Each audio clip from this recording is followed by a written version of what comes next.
कि संविधान कितना ही अच्छा क्यों ना हो, अगर उसको इम्प्लीमेंट करने वाले लोग ईमानदार नहीं होंगे, उनकी नीयत अच्छी नहीं होगी, तो अच्छे से अच्छा संविधान भी बुरा साबित होगा। पहले तो लायर्स फॉर डेमोक्रेसी को मैं धन्यवाद करूंगा कि उन्होंने इतना अच्छा सब्जेक्ट चुना।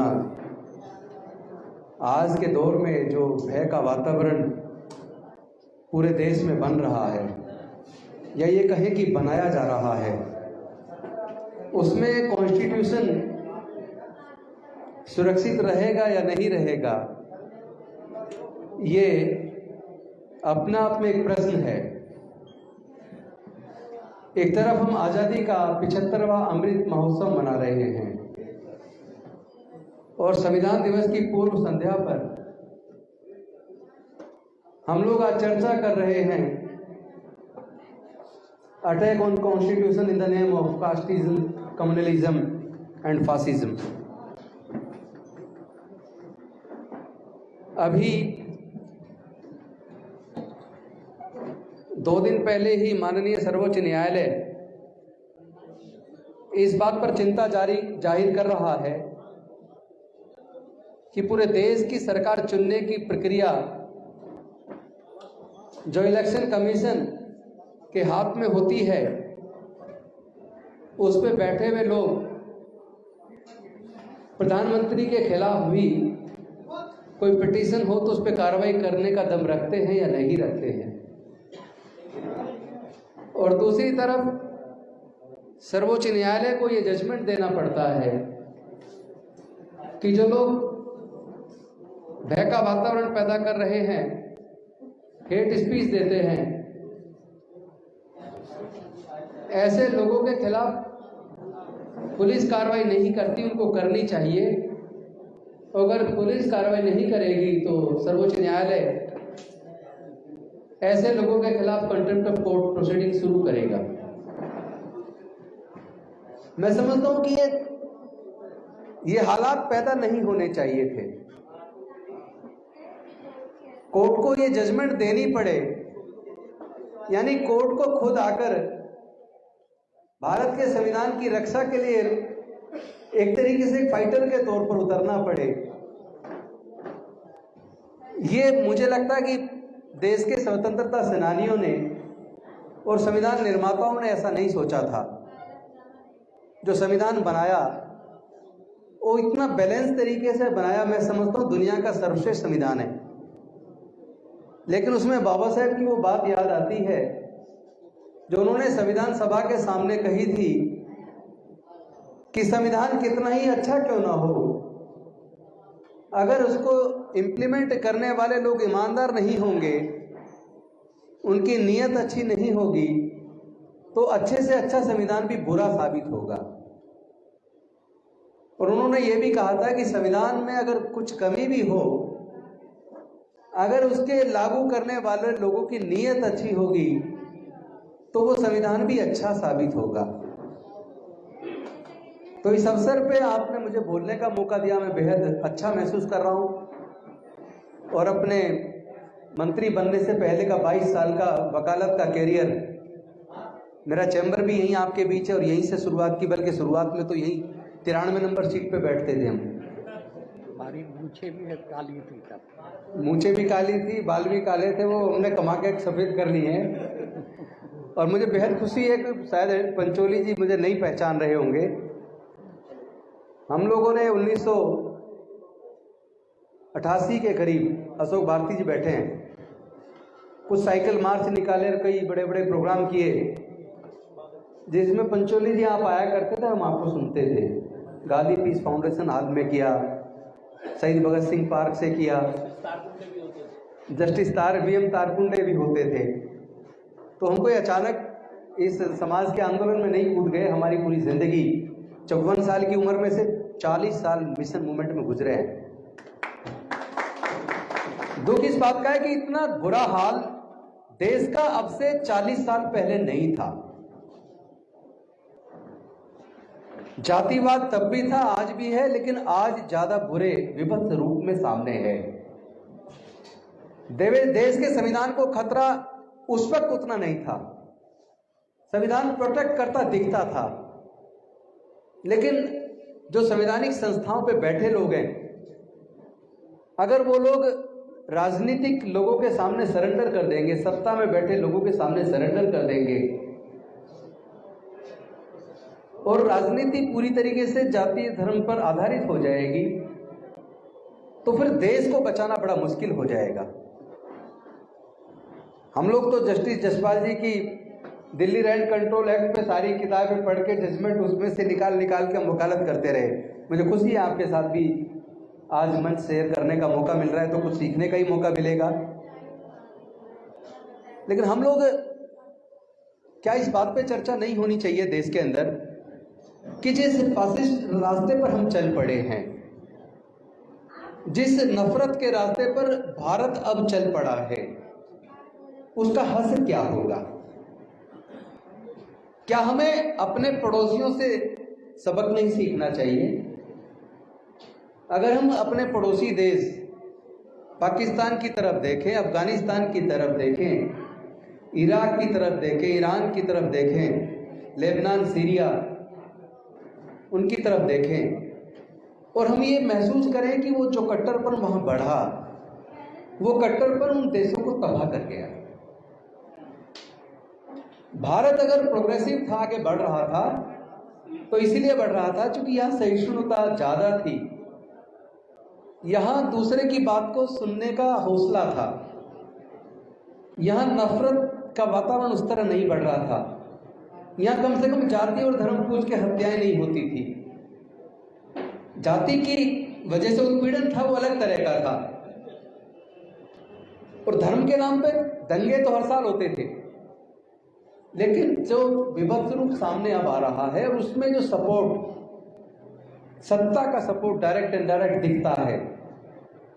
और अब तो मुझे ये कहते हुए दुख भी हो रहा है, जस्टिस साहब के सामने मैं बोल रहा हूं और बड़े सोच विचार के बोल रहा हूं, अब तो सर्वोच्च न्यायालय और उच्च न्यायालय के जजमेंट में भी कई बार न्याय नजर नहीं आता। हम लोग पढ़ते थे एप्लीकेशन ऑफ माइंड होना चाहिए, जुडिशियस माइंड होना चाहिए एक जज का, लेकिन अब तो जजमेंट में जुडिशियस माइंड नजर नहीं आता। इसी तरह अगर जाति और धर्म के नाम पे नफरत बढ़ती रही,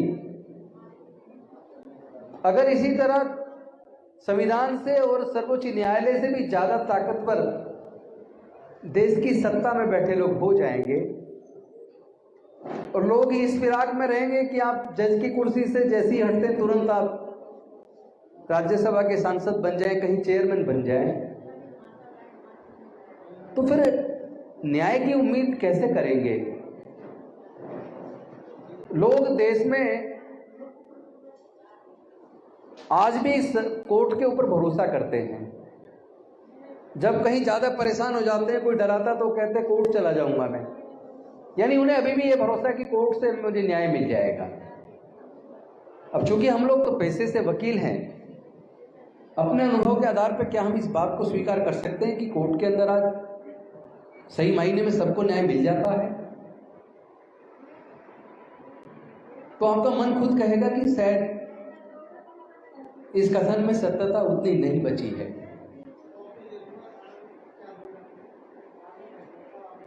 आखिर भारत एक विविधताओं का देश है। भारत में हर 50 किलोमीटर पर भाषा बदल जाती है, संस्कृति बदल जाती है। इस विविधताओं में भारत को एकजुट रखना अपने आप में बहुत मुश्किल था। आजादी के समय लगभग 565 रियासतें थी। 565 रियासतों को, और उसमें अलग प्रकार की भाषा बोलने वाले, अलग प्रकार की संस्कृति को मानने वाले लोग, उनको एकजुट रखना कितना मुश्किल होगा। अगर वो आज भारत एकजुट है तो मैं इसका क्रेडिट भारत के संविधान को देना चाहूंगा, डॉक्टर बाबा साहेब अम्बेडकर जी को देना चाहूंगा। जितना ज्यादा भारत के संविधान पर खतरा बढ़ेगा, उतना ही भारत की एकता और अखंडता को बनाए रखना मुश्किल हो जाएगा। जितना ज़्यादा भारत कट्टरपन की तरफ बढ़ेगा, उतना ही भारत के हालात पाकिस्तान और अफगानिस्तान, इराक जैसे हो जाएंगे। और सबसे ज़्यादा शर्म तब आती है, भारत से पूरी दुनिया को मानवता और शांति का संदेश बुद्ध के धम्म से भारत से गया। पूरे दुनिया के अंदर 56 बौद्ध देश हैं और 128 देशों में बौद्ध धम्म है।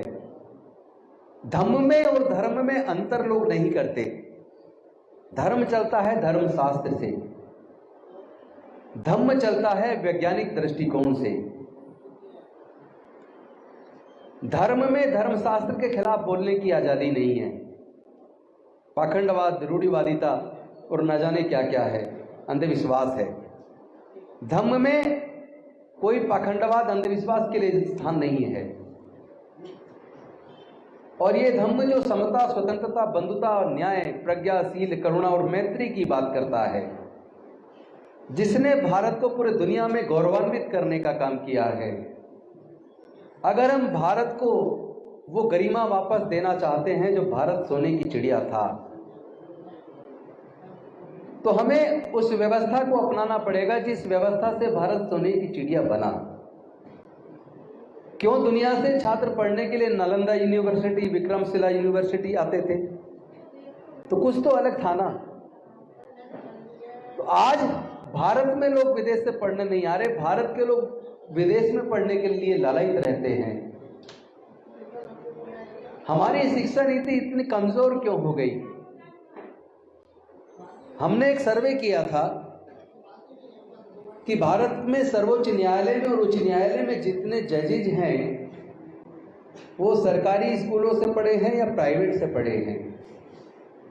भारत में जितने senior bureaucrat, senior doctor, senior engineer, senior scientist हैं, सीनियर प्रोफेसर्स हैं, वो सरकारी स्कूलों से पढ़े हैं या प्राइवेट से पढ़े हैं। हमारे सर्वे में ये निकल कर आया कि 98% लोग सरकारी स्कूलों से पढ़े हैं, चाहे वो सर्वोच्च न्यायालय के जजेज हों, चाहे उच्च न्यायालय के जजेज हों, चाहे वो सीनियर ब्यूरोक्रेट्स हों, सीनियर डॉक्टर्स हों, सीनियर इंजीनियर्स हों, सीनियर प्रोफेसर्स हों, सीनियर साइंटिस्ट हों। इसका मतलब सरकारी स्कूलों में पढ़ने का स्तर इतना अच्छा था और भारत के संविधान के प्रति लोगों में आस्था भी उतनी ही ज्यादा अटूट थी। फिर ऐसी कौन सी मजबूरी हो गई कि धीरे धीरे प्राइवेटाइजेशन बढ़ता चला गया, सरकारी स्कूल कमजोर होते चले गए, प्राइवेट स्कूल खुलते चले गए, प्राइवेट कॉलेज खुलते चले गए। ऐसी कौन सी मजबूरी थी? इसके बारीकी में जाकर हमने उसका रिसर्च किया तो इसका कारण क्या है। जब इतने अच्छे रिजल्ट्स सरकारी स्कूल से पढ़ने वाले लोग भारत को विकास के रास्ते पर ले जा पाए और उसी दौरान भारत में कितने सारे एंटरप्राइजेस बने, कितनी सारी गवर्नमेंट लिमिटेड कंपनियां बनी, और वो जब से प्राइवेटाइजेशन शुरू हुआ वो सरकारी कंपनी घाटे में चली गई जो फायदे में हुआ करती थी वो बिकती जा रही हैं। सरकारी इतने सारे उपक्रम बंद हो गए। तो अगर प्राइवेट में ज्यादा काबिलियत थी तो भारत तरक्की के रास्ते में बहुत ज्यादा आगे निकल जाना चाहिए था, वो पिछड़ क्यों गया? और उस वक्त के पढ़ाई का खर्च इतना कम होता था। मैं अगर अपने पढ़ाई की बात करूं, नर्सरी से लेकर लॉ करने तक जितना टोटल मेरी पढ़ाई का फीस पे खर्च हुआ होगा, मैंने जोड़ा था एक दिन। तो मैंने अपने बड़े बेटे की एडमिशन जब मैंने कराया प्राइवेट स्कूल में उस वक्त, तो जितनी पूरी जिंदगी में मेरी फीस खर्च हुई उतनी केवल मेरे बेटे के एडमिशन पे खर्च हुई। तो हम कहाँ जा रहे हैं, किधर बढ़ रहे हैं, किस दिशा में जा रहे हैं? मुझे लगता है कि हमें इस मुद्दे पे गंभीरता से सोचना चाहिए। केवल ये चिंता लोगों को लगे कि जो लोग उनके यहाँ हजारों साल से गुलाम थे, जो मुफ्त में 15-15 घंटे काम करते थे, इस सरकारी एजुकेशन सिस्टम में जब उनका पढ़ने का मौका मिला तो वो लोग पढ़ने लिखने में आगे आए और गरीब से गरीब मजदूर के बच्चे भी जज, engineer, doctor, collector, scientist, professor बनने लगे, तो उनको तकलीफ हो गई। और उन्होंने उन्हीं को रोकने के लिए उन्होंने सोचा कि अगर गरीबों के बच्चे पढ़ लिख कर जज, engineer, doctor, collector, scientist, professor बनेंगे तो उनके बच्चों के सामने कंपटीशन खड़ा होगा, उनकी फैक्ट्रियों में सस्ते मजदूर कहाँ से आएंगे। एक साजिश हमसे 40 साल पहले रची गई संविधान को खत्म करने की। वोट सबका चाहिए, वोट देने वाला वही वर्ग है, मेजॉरिटी पॉपुलेशन उनका है, तो वोट चाहिए तो डायरेक्ट तो खत्म नहीं कर सकते थे, तो इनडायरेक्ट खत्म किया। एक तरफ एजुकेशन को धीरे धीरे प्राइवेट स्कूल खोलते गए, प्राइवेट कॉलेज खोलते गए और सरकारी बंद करते चले गए।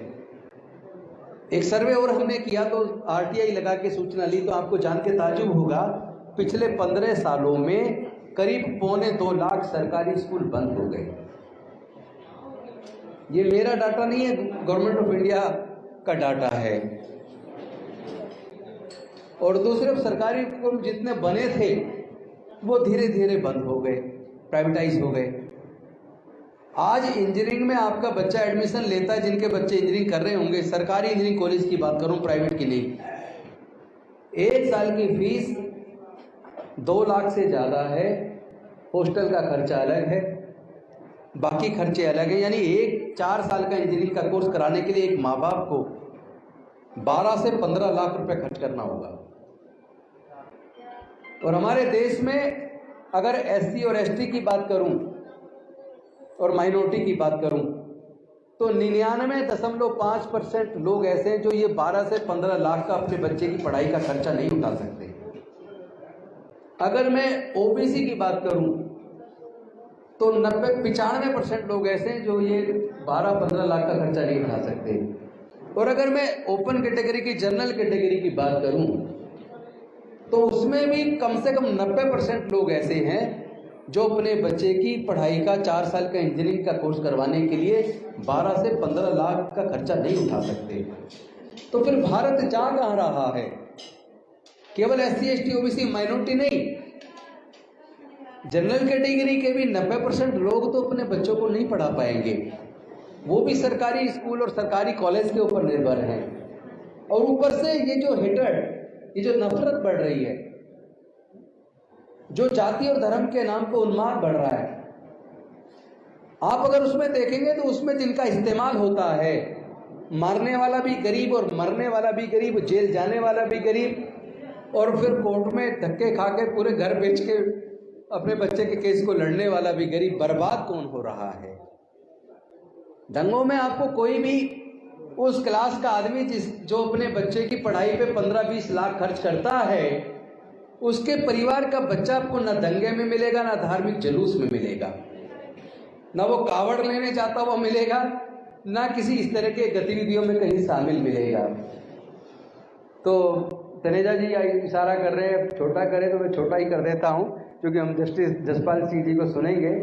क्या करूं मैं पूरे देश में जा रहा हूं और लगातार जो देख रहा हूं, तो सब्जेक्ट कुछ भी हो ले दे के वो सब्जेक्ट उसके इर्द गिर्द है, तो मैं फिर रोक नहीं पाता। वो सारे मेरे भाव जो मन में है वो सामने आ जाते हैं। वो चूंकि अंदर का दुख है, मैं सच बता रहा हूँ, मुझे ये मंत्री पद की कुर्सी छोड़कर बहुत ही आनंद की अनुभूति हो रही है। लग रहा देश में पूरे जाकर इस लड़ाई को लड़ने की जरूरत है। मंत्री रह के कुछ सीमाएं थी, दिल्ली में ज़्यादा रहना होता, बाहर कम जाना होता, लेकिन अब हमारे पर खुल गए, पूरी इस लड़ाई को पूरे देश में जाके लड़ेंगे।